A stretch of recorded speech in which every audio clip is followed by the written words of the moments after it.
Just to update everybody, it did get a little cooler out here. It is now officially 98 degrees. So before it was 99, now it just dropped to 98. So I'm feeling great. I want to give you guys an interesting update on what happened with Trump's VP search. So this is in Mediaite. Trump was about to pick Doug Bergam as VP before Don Jr. and Eric went batshit crazy and talked him into J.D. Vance. All right, so this was originally reported by NBC. Let's get some more of the particulars here. Former President Trump was on the verge of picking Governor Doug Bergam as his running mate before his sons convinced him to select J.D. Vance, a new report reveals. According to NBC News, which quoted a longtime Republican operative familiar with the VP deliberations, Trump's sons went ballistic over the prospect of Bergam at the bottom of the ticket. Quote, Don Jr. and Eric went batshit crazy. Why would you do something so stupid? He offers us nothing. The operative told NBC. They were basically all like, JD, JD, JD. So they all were pulling hard for J.D. Vance. Trump, according to the report, had lengthy conversations with each of his three finalists. The finalists are Bergam, Vance, and Rubio late last week. By the way, let me just pause here to point out, the Trump team did a great job of throwing everybody off the scent of who they were actually considering because the reports changed every week. So I remember I was convinced for a really long time it was going to be Kristi Noem as VP. And in fact, I think he was set on that too. But the thing that killed it for her was the story about her killing the dog and then doing like a horrible press tour on it where she was clearly incapable of dealing with controversy and scandal. Just like face planting and getting an F-. So I think Trump saw that just like we saw that and said she doesn't have the juice. So then it was for sure not going to be her. So then I changed my mind to Elise Stefanik and Tim Scott, I thought were the two favorites because there was a lot of reporting on both of them. And early on, Trump seemed very convinced like he wanted a woman. So I said, that's why I said Kristi Noem. But then after Noem fell off, I said, it's going to be Elise Stefanik from New York. And there was even a report that he said, I already have my choice in mind. And there was a hint that it was a woman, right? But since then, there's been like 85 different reports about like, now he's considering this person and this person and that person and that person. And they did a great job of throwing everybody off the scent.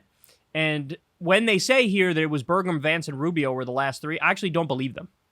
I don't believe them. I think others were still in the running. So anyway, they continue here. Trump was said to have seen Rubio's Florida residency as an insurmountable obstacle, as the Constitution prevents a state's electors from voting for both the presidential and vice presidential candidate from their home state. What? Meaning Florida electors could not vote for both Trump and Rubio. What a weird, bizarre rule that is. Now, I don't think it was going to be Rubio anyway. I thought his name was only floated so that the Trump people could say, see, we even considered a Hispanic man. Just like they had like Ben Carson on the list. See, we are considering a black. We are considering multiple blacks. Byron Donalds, Tim Scott, Ben Carson. We love the blacks, don't we? Like it's like an identity politics play. Marco Rubio is a child. And Marco Rubio also got his ass handed to him by Trump in the debates in 2016. And the ads write themselves, right? Of having Marco Rubio clip out Marco Rubio attacking Trump viciously and just the Democrats run that and then boom, clobber him over the head with it. So they avoided that pitfall, which was smart on their part. And as for Bergam, the clincher against him, the report suggests, could well have been a supportive Fox News hit from famed Republican strategist Karl Rove, who is persona non grata in MAGA world. NBC reports Don Jr. immediately shared a Breitbart article with Trump detailing Rove's praise for Bergam, which was not well received by Trump. So in other words, they showed this clip of Rove saying, Bergam's the way to go, Don. And since he hates Karl Rove, he was like, well, fuck that. I'm not going with Bergam. Rove's praise of Bergam on Fox News was just one glowing endorsement for the North Dakota governor in the Rupert Murdoch media empire. And Notice previously reported Murdoch himself lobbied Trump personally to go with Bergam, but Notice adds Trump still harbors ill will against Murdoch for pushing Governor Ron DeSantis in the Florida primary. So in other words, he heard Murdoch on the phone and said, fuck you, you didn't even back me in the primary. Why should I pick the guy you want, right? Really interesting. Now, by the way, why did Trump like Doug Bergam? You guys are going to love this. One of the things that was reported is he likes that he looks like George Washington. He also likes that he has negative charisma.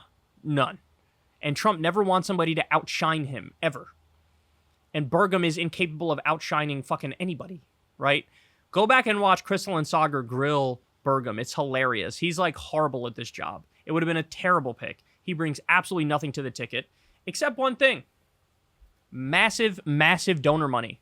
Massive donor money. The donors make it rain on him. right? And so that's probably one of the reasons Trump was like, sure, I like this guy. That, and also the look. Like, he looks like a founding father, an old, stodgy white guy in a suit.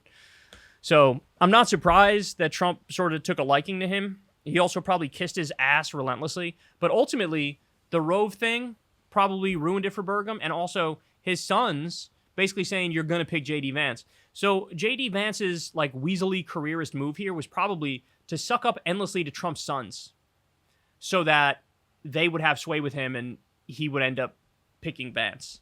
That's my guess. Vance always had an angle. He was always working the refs. He was always trying to find a way. It looks like it just paid off. It looks like it paid off. So that little weaselly prick got what he always wanted. There's no way he'd be able to win an election by himself for president. So I don't know. Just give me VP, and then maybe I can use that in the future to get somewhere far. By the way, J.D. Vance underperformed in his Ohio Senate race. And this was at a time when there was supposed to be a red wave. So he's really not politically talented. He's sort of lucky, and he fell into this. And he fell into something else now, too. So there you have it. But I love that his sons are like pushing him in different directions and trying to tell him like what's hot online. It's probably a horrible fucking idea to take advice from your coked out idiot sons, but he did this time. Hey y'all, do me a favor and like and subscribe. It helps out big time in the algorithm. Click the bell as well for notifications when videos drop, and watch that video on screen right now. You know you want to.